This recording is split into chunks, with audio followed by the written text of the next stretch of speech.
Meu namorado roubou meu dinheiro e levou outra mulher para tirar férias. Quando eu o confrontei, ele revirou os olhos e disse: Relaxa, você vai superar isso. Os amigos dele zombaram de mim. Um deles me chamou de patética. Mas poucos dias depois, ele estava gritando na minha caixa postal e implorando.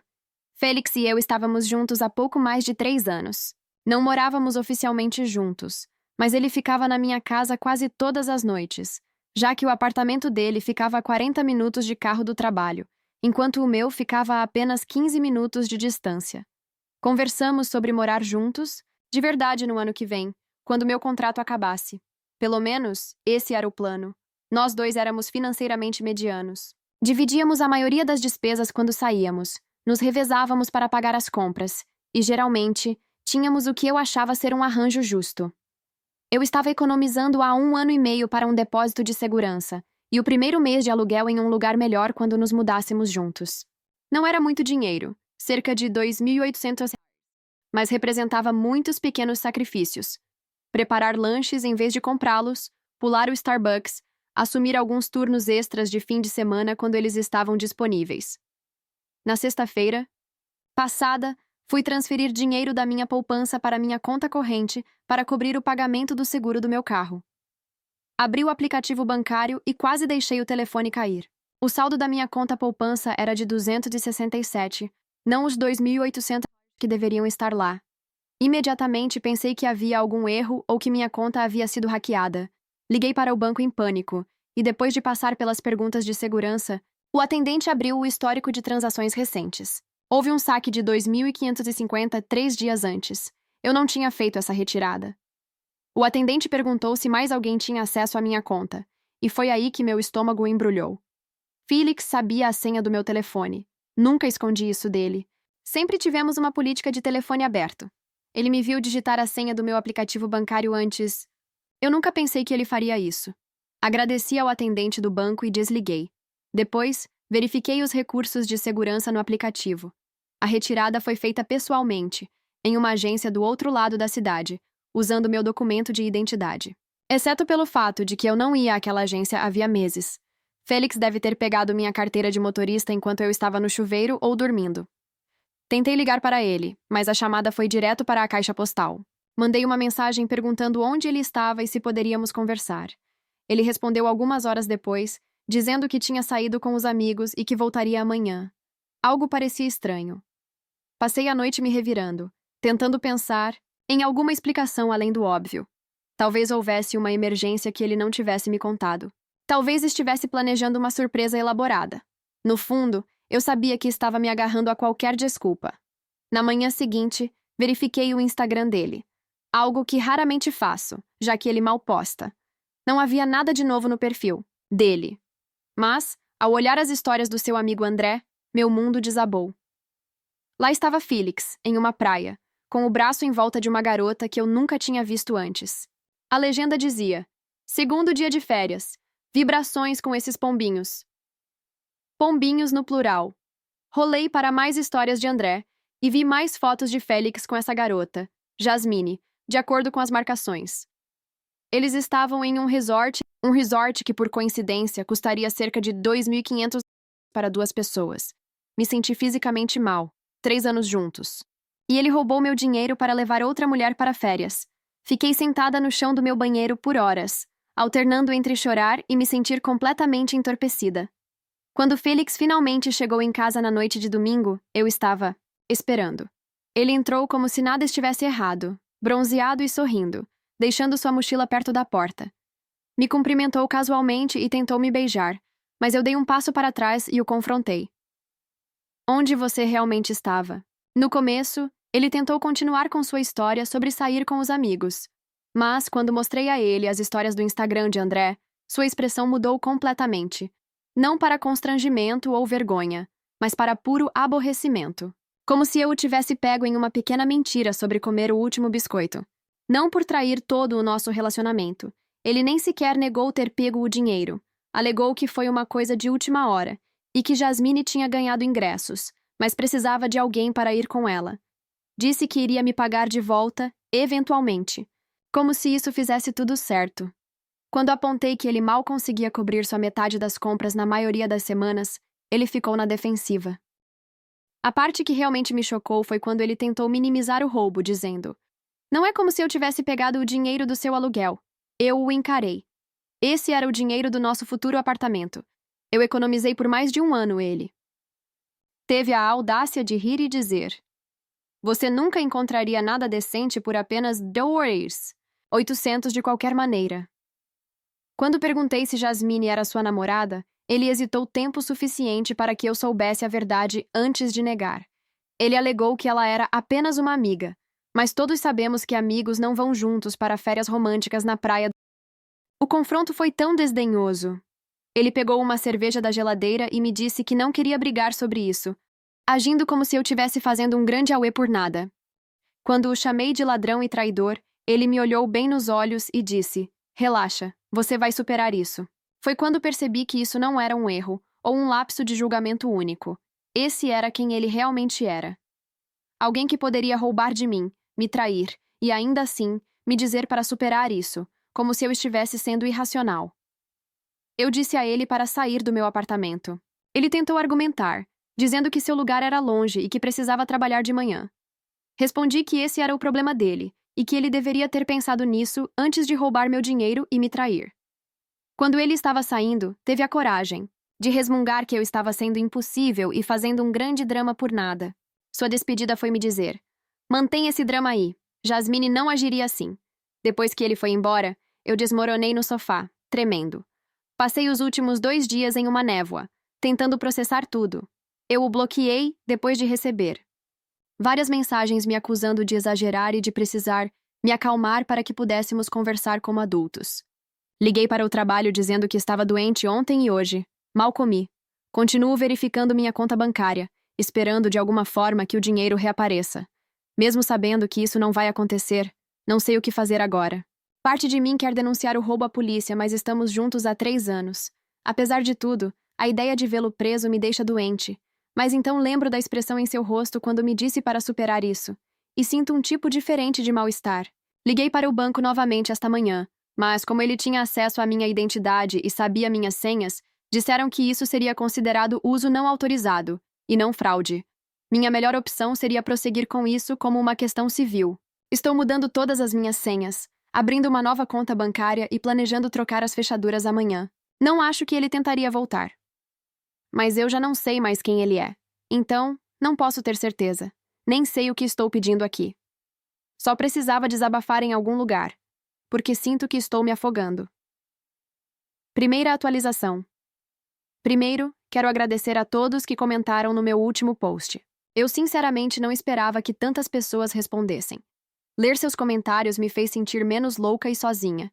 Várias pessoas pediram uma atualização e, bem, já faz uma semana desde que expulsei Felix do meu apartamento depois de descobrir que ele roubou minhas economias para levar Jasmine para Cancún. Os primeiros dias foram um borrão de choro, falta de apetite e checagens obsessivas no meu telefone.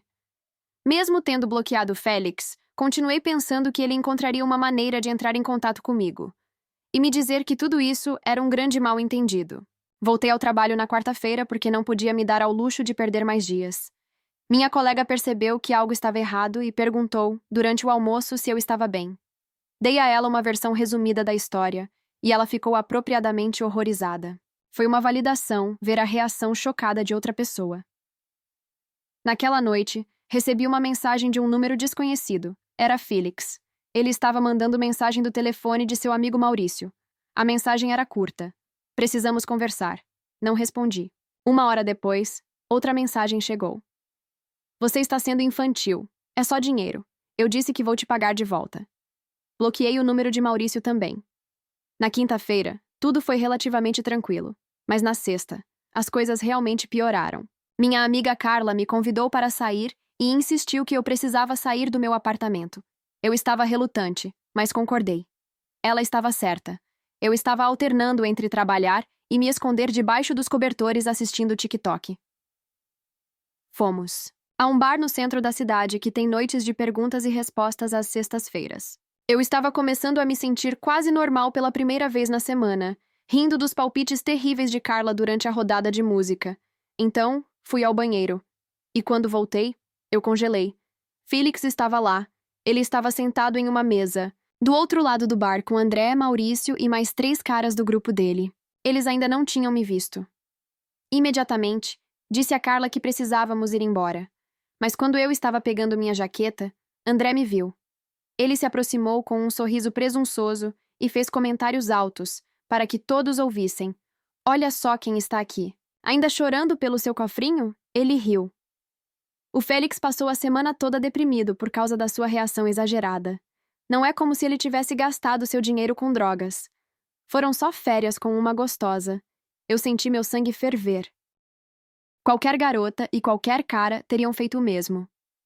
Tentei me manter firme, lembrando-o de que Félix havia roubado de mim, mas André apenas revirou os olhos dramaticamente.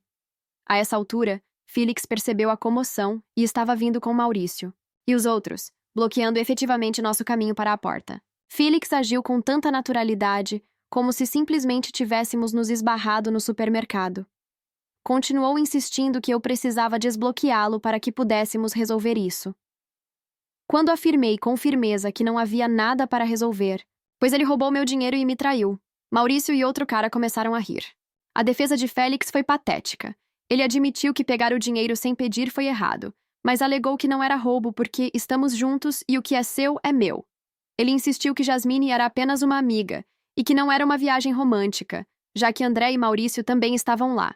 Era uma viagem de grupo. Quando apontei que o Instagram de André literalmente os chamava de pombinhos, André murmurou algo sobre ser apenas uma brincadeira. Foi então que ouvi uma voz feminina atrás de mim. A humilhação atingiu um nível totalmente novo. Era Jasmine. Ela perguntou se eu era a garota tendo um colapso por alguns dólares.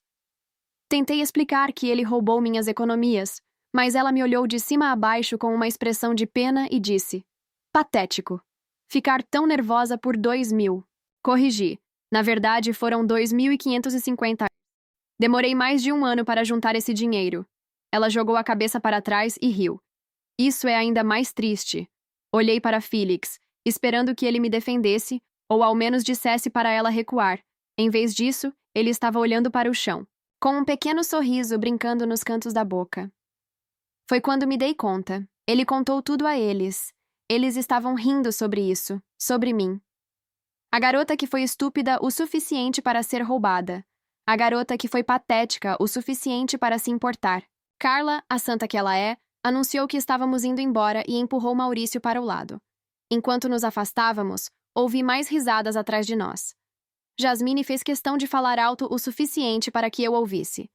Nossa, Félix! Você se esquivou de uma bala. Já pensou em estar com alguém tão financeiramente instável? Saí antes que as lágrimas começassem. Carla me abraçou enquanto eu tentava me recompor. Depois, pedi um Uber para nos levar de volta para minha casa. No carro, Carla me disse que Félix e seus amigos sempre foram idiotas e que ela nunca entendeu o que eu vi nele. No meu apartamento, Carla ficou comigo.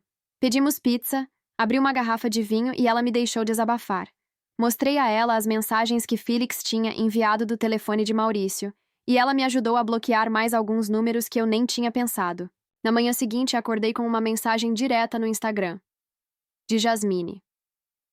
Quase não abri, mas a curiosidade levou a melhor.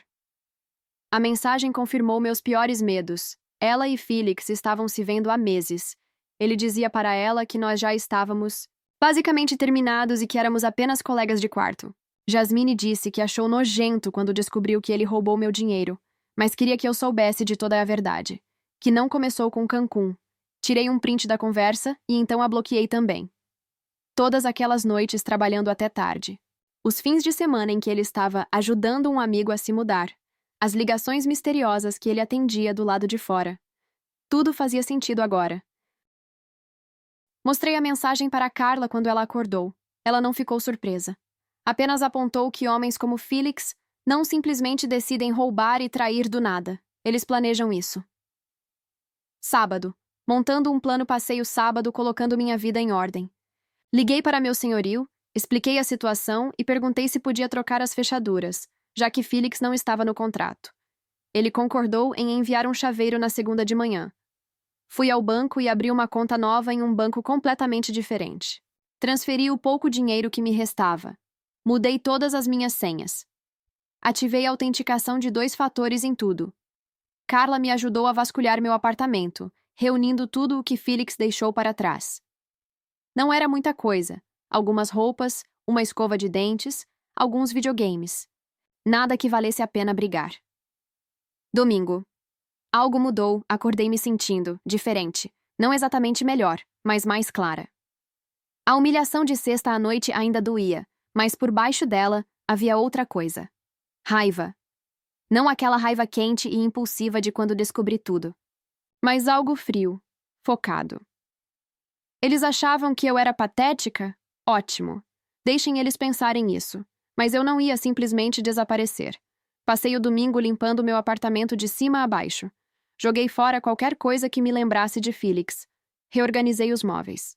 Pode parecer bobo, mas parecia que eu estava recuperando meu espaço. Também fiz um plano de orçamento para reconstruir minhas economias. Levaria tempo, mas eu já tinha feito isso antes. Segunda-feira de manhã, chaveiro veio e trocou minhas fechaduras. Senti um peso saindo dos meus ombros. Félix não pode mais simplesmente entrar. Fui trabalhar. Quando verifiquei meu telefone no almoço, vi 3 chamadas perdidas. De Félix, não de outro número. Do número real dele. Devo ter perdido uma chamada enquanto o bloqueava. Gente, eu ouvi a mensagem de voz que ele deixou. Seu tom mudou completamente desde sexta-feira à noite. Ele parecia preocupado, quase em pânico, dizendo que precisávamos conversar porque Jasmine estava dizendo algumas coisas malucas que não eram verdade. Ou pelo menos não tudo. Ele terminou com: "Eu sinto sua falta." Eu apaguei sem ligar de volta. Quando cheguei em casa do trabalho, havia um pequeno envelope que tinha sido colocado por baixo da minha porta. Dentro, havia $300 em dinheiro e uma nota.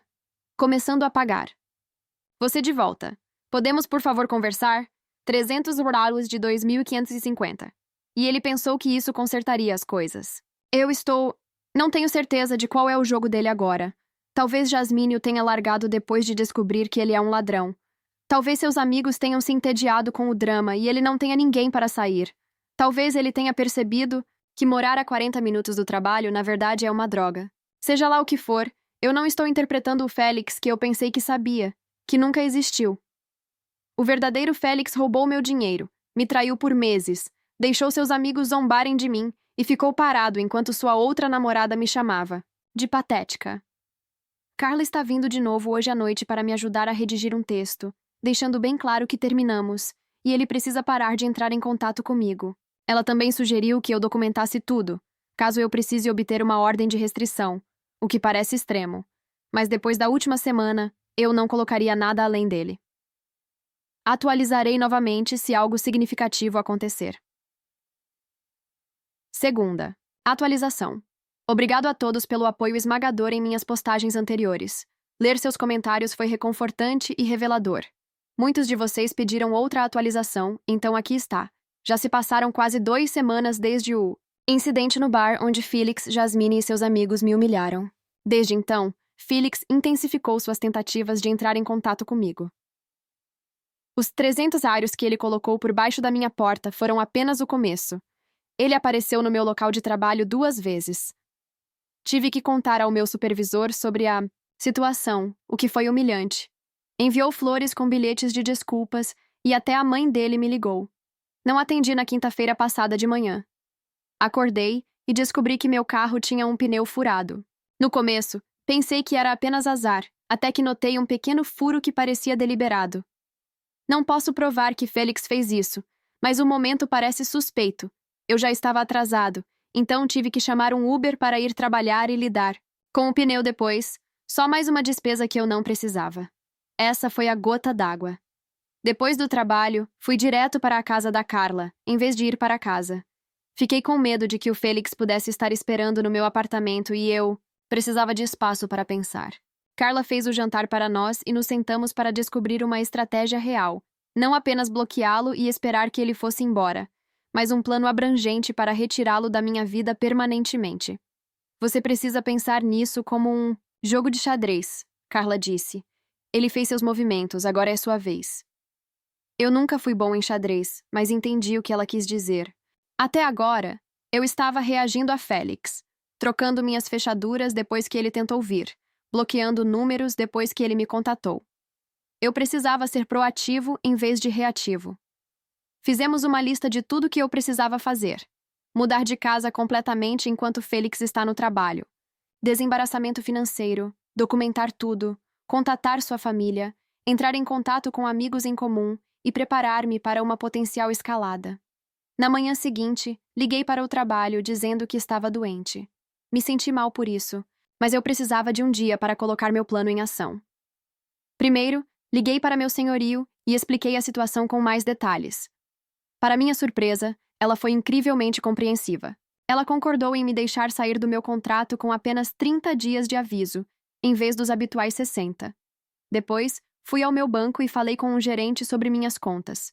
Eu já tinha aberto uma nova conta em um banco diferente, mas queria ter certeza de que não havia conexões persistentes.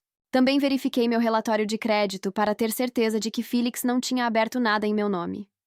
Felizmente, ele não tinha ido tão longe.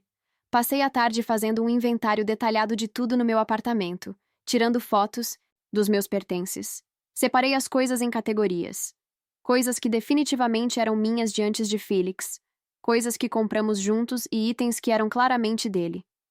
Para as compras conjuntas, fiz anotações sobre quem pagou o quê. Naquela noite, comecei a arrumar meus itens essenciais. Documentos importantes, pertences sentimentais e roupas suficientes para uma semana. Carla me ajudou a mover isso para sua casa para armazenamento temporário. O próximo grande passo foi entrar em contato com a família de Félix. Essa era a parte que eu mais temia. Félix é próximo de seus pais, especialmente de sua mãe, que sempre foi boa para mim. Eu rascunhei e reescrevi uma mensagem para ela, tentando encontrar o equilíbrio certo entre informativo e acusatório. No final, mantive-a simples e factual. Expliquei que Félix havia tirado dinheiro da minha conta sem permissão, usado para sair de férias com outra mulher, e que, quando confrontado, ele havia sido desdenhoso e cruel.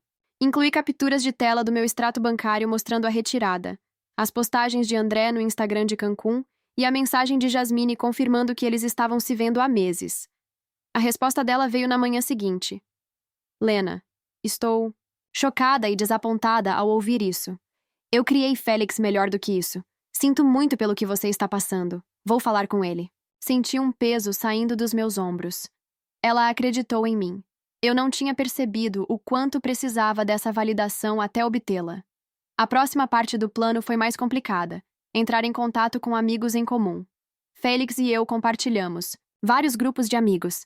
Eu sabia que precisava me antecipar a qualquer narrativa que ele pudesse estar contando. Decidi começar com o nosso amigo mais em comum, Augusto. Ele conhece Félix há mais tempo do que eu, mas sempre foi justo. Perguntei se poderíamos nos encontrar para um café, e ele concordou. No café, dei a ele a versão condensada dos eventos, mostrando a ele as mesmas evidências que enviei para a mãe de Félix. A reação dele me surpreendeu. Eu sabia que algo estava errado. Ele disse que Félix estava agindo de forma estranha, há meses, dando desculpas para não sair com o antigo grupo, e na semana passada ele estava perguntando se alguém poderia emprestar dinheiro para ele alugar. Isso era novidade para mim. Alugar? Ele nunca teve problemas para pagar o aluguel. Antes, ele disse algo sobre despesas inesperadas. Eu acho que uma viagem para Cancún seria suficiente. Antes de partirmos, Augusto prometeu esclarecer as coisas com nossos outros amigos. Nem todo mundo vai acreditar, ele avisou. André e Maurício estão muito na cola de Félix para ver a realidade, mas a maioria das pessoas vai entender. Nos próximos dias, eu continuei executando meu plano. Encontrei um pequeno apartamento-estúdio do outro lado da cidade, que eu poderia pagar sozinha.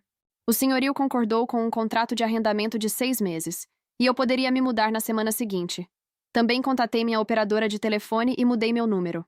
Enviei o novo número apenas para pessoas em quem confiava completamente. Carla, minha família, alguns amigos próximos e meu supervisor no trabalho. A parte mais difícil foi regressar ao meu apartamento para embalar tudo o resto. Escolhi uma terça-feira, quando sabia que Félix estaria trabalhando em turnos duplos no armazém. Carla e Augusto vieram ajudar, juntamente com a caminhonete de Augusto. Estávamos quase terminando quando meu telefone vibrou com uma mensagem de um número desconhecido. Atenção! Félix acabou de sair do trabalho mais cedo. Disse que não estava se sentindo bem. Era de Danny, um cara que trabalha com Félix. Nós o conhecemos em um piquenique da empresa no verão passado. Eu nem tinha pensado em avisá-lo sobre a situação, mas aparentemente Augusto tinha entrado em contato com ele. Meu coração começou a disparar. Ainda tínhamos pelo menos mais 1 hora para fazer as malas, e Félix poderia chegar a qualquer minuto. Trabalhamos em silêncio intenso, jogando coisas em caixas sem muita organização. Tínhamos acabado de carregar a última caixa quando o carro de Félix entrou no estacionamento. Augusto rapidamente entrou em sua caminhonete, e Carla e eu pulamos, no meu carro. Quando saímos da vaga de estacionamento, Félix nos viu. A expressão em seu rosto quando ele percebeu o que estava acontecendo foi confusão, depois choque, depois raiva. É algo que nunca esquecerei. O resto do dia foi um borrão, de caixas de mudança, montando móveis e pulando toda vez que meu telefone tocava. Félix de alguma forma conseguiu meu novo número e estava enviando uma torrente de mensagens, variando de desculpas a raiva e súplicas. Eu não respondi a nenhuma delas. Em vez disso, tirei capturas de tela e as adicionei à minha crescente pasta de documentação. Naquela noite, dormindo no meu novo lugar, eu me senti estranhamente calma. O apartamento era simples, apenas um colchão no chão, caixas por todo lado e a geladeira vazia, exceto por uma caixa de pizza e um pouco de cerveja. Augusto trouxe. Nenhuma lembrança de Félix. Sem me perguntar se ele apareceria sem avisar, na manhã seguinte acordei com uma mensagem de voz da mãe de Félix. Ela parecia cansada e triste. Lena, eu falei com Félix. Ele admitiu tudo. Eu não sei o que dizer, exceto sinto muito. Ele não foi criado dessa forma. Se você precisar de alguma coisa, por favor, me avise. Já faz 3 dias desde a mudança. As tentativas de Félix de entrar em contato comigo se tornaram menos frequentes, mas mais desesperadas. Ontem, ele me enviou um e-mail dizendo que Jasmine havia terminado com ele depois de descobrir toda a história e que ele percebeu o erro que cometeu. Eu não respondi. Ainda estou com Carla na maioria das noites, indo apenas para meu novo lugar, para pegar roupas ou outras necessidades. Ainda não estou totalmente acomodada, em parte porque ainda estou organizando tudo, mas principalmente porque tenho medo de que Félix possa, de alguma forma, descobrir onde eu moro. Toda a situação é exaustiva, assustadora e triste. Última atualização. Oi, pessoal. Já faz cerca de 3 semanas desde minha última atualização e muita coisa aconteceu. Primeiro, obrigado a todos pelos conselhos e apoio. Ler seus comentários me ajudou a permanecer forte quando fui tentada a responder a Félix. Várias pessoas sugeriram comprar uma câmera de segurança para meu novo apartamento. Segui esse conselho e encomendei uma câmera de campainha barata da Amazon. Depois que me mudei e entrei em contato com a família e amigos de Félix, houve silêncio de rádio dele por cerca de 4 dias.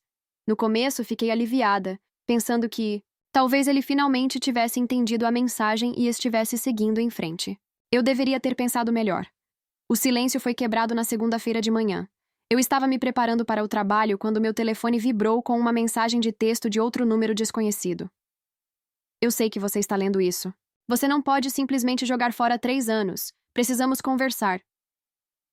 Eu bloqueei o número sem responder. Na hora do almoço, ele encontrou outra maneira de entrar em contato comigo, dessa vez por meio de uma conta falsa do Instagram. A mensagem era mais longa, mas essencialmente a mesma. Eu estava exagerando, ele cometeu um erro, e nós poderíamos resolver isso. O que me impressionou foi como ainda não havia um reconhecimento real do que ele tinha feito. Não me pediu desculpas por ter roubado de mim ou me traído por meses. Só disse que cometeu um erro, como se tivesse esquecido de tirar o lixo naquela noite. Augusto mandou mensagem perguntando se eu queria jantar. Ele tem ligado regularmente desde que me ajudou a mudar de casa. Augusto me contou o que ele tinha ouvido falar. Aparentemente, a vida de Félix estava começando a desmoronar. Jasmine tinha rompido tudo completamente depois de descobrir a história completa de várias fontes. Ela tinha a impressão de que Félix e eu éramos basicamente colegas de quarto que ocasionalmente ficavam juntos, não um casal comprometido por 3 anos. Os pais de Félix o cortaram financeiramente. Eu não sabia que eles estavam ajudando-o com as contas, mas aparentemente estavam cobrindo seu seguro de carro e plano de telefone. André e Maurício ainda estavam saindo com Félix, mas a maioria dos nossos outros amigos se distanciou mais significativamente. Félix estava lutando para pagar o aluguel do apartamento dele, que sempre foi mais caro que o meu. E sem o meu lugar como uma opção para dormir mais perto do trabalho, ele estava gastando mais com gasolina, além de ter estourado suas economias na viagem para Cancún. Na manhã seguinte, acordei com um e-mail da mãe de Félix. Ela queria me encontrar para um café e devolver algumas das minhas coisas que estavam na casa deles. Quando cheguei, ela já estava lá, parecendo cansada, com olheiras. Ela se desculpou pelo comportamento de Félix e mencionou que ele tinha voltado para casa temporariamente porque não tinha dinheiro para o aluguel dele. Ele não estava lidando bem com isso, bravo com todos e sem entender que essas eram as consequências naturais de suas ações. Antes de nos separarmos, ela me abraçou e disse que eu merecia mais dele. Eu chorei no meu carro depois, não por Félix, mas pelo relacionamento que eu pensei que tínhamos, pelo futuro que nós tínhamos planejado, pela pessoa que eu acreditava que ele era. Os próximos dias foram relativamente calmos. Eu me estabeleci em uma rotina no meu novo lugar e comecei a reconstruir minhas economias. Por breves períodos, eu esquecia toda a situação de Félix. Então, na sexta-feira, aconteceu. Eu estava no supermercado quando vi Maurício me observando do final de um corredor. Meu estômago embrulhou. Se Maurício estava aqui, Félix estava por perto também. Eu fui para a saída e quase colidi com André no estacionamento. Surpreendentemente, André se desculpou por seu comportamento no bar naquela noite. Ele admitiu que Félix tinha dito a eles que estávamos nas pedras e que o dinheiro era parcialmente dele, de qualquer maneira. Quando perguntei o que motivou essa mudança de ideia, André revelou que Félix estava se comportando estranhamente, zangado o tempo todo, pedindo dinheiro emprestado sem pagar, até mesmo ficando bêbado e dando um soco na parede do banheiro de Maurício. O mais preocupante era que Félix continuava falando de mim como se eu fosse voltar a qualquer momento. Quando cheguei em casa, havia um pacote encostado na minha porta com meu nome escrito à mão por Félix. Dentro, havia $500 em dinheiro e uma carta confusa, alternando entre desculpas, explicações e, por favor, me dê outra chance. Ele mencionou vender seu console de jogos para começar a me pagar e que ele tinha ido a 2 sessões de terapia. Mais tarde, naquela noite, meu telefone tocou com um número desconhecido. Contra meu melhor julgamento, respondi. Era Félix, falando arrastado. Ele perguntou se eu tinha recebido seu pacote e mencionou fazer um bico para me pagar de volta. Quando eu confirmei que tinha recebido, seu tom ficou desesperado. Ele divagou sobre tudo desmoronando. Seus pais o tratando como um adolescente. Jasmine se recusando a falar com ele. Amigos pensando que ele era um. Ele insistiu que as pessoas cometem erros e que eu não poderia jogar fora 3 anos por causa de um erro. Eu apontei que não foi um erro, mas uma série de escolhas deliberadas. Ele começou a chorar, implorando por outra chance. Eu simplesmente disse adeus e desliguei, bloqueando o número. Em minutos, meu telefone começou a vibrar com mensagens de voz de outros números. As primeiras eram chorosas, pedindo, mas as últimas eram raivosas, quase assustadoras. A última mensagem de voz, deixada às 2h37 da manhã, era apenas Félix gritando incoerentemente, com frases como arruinou minha vida e nunca me amou, antes de se transformar em gritos ininteligíveis. Salvei todas as mensagens de voz e as enviei para Carla e Augusto. Na manhã seguinte, recebi uma mensagem de texto de Félix, mãe se desculpando pelo comportamento dele. Ela disse que eles pegaram as chaves do carro dele e estavam procurando ajuda mais intensiva para ele. Já faz 2 dias desde as mensagens de voz. Félix não tentou entrar em contato comigo novamente, mas ainda estou nervosa. Estou ficando com Carla. Novamente, apenas para ficar segura. Não sei o que acontece a seguir. De qualquer maneira, não vou voltar. Não depois de tudo o que aconteceu. Não depois de ouvir aquela mensagem de voz. Bom, o que você acha que é mais difícil de enfrentar? Uma traição emocional ou a quebra de confiança por decisões deliberadas? E como você acha que Félix poderia ter lidado com a situação de maneira diferente para salvar o relacionamento? Escreve. Aqui nos comentários, quero saber como você reagiria. Se gostou da história, clique em curtir e aproveita para se inscrever no canal e assim você não perde nenhuma novidade.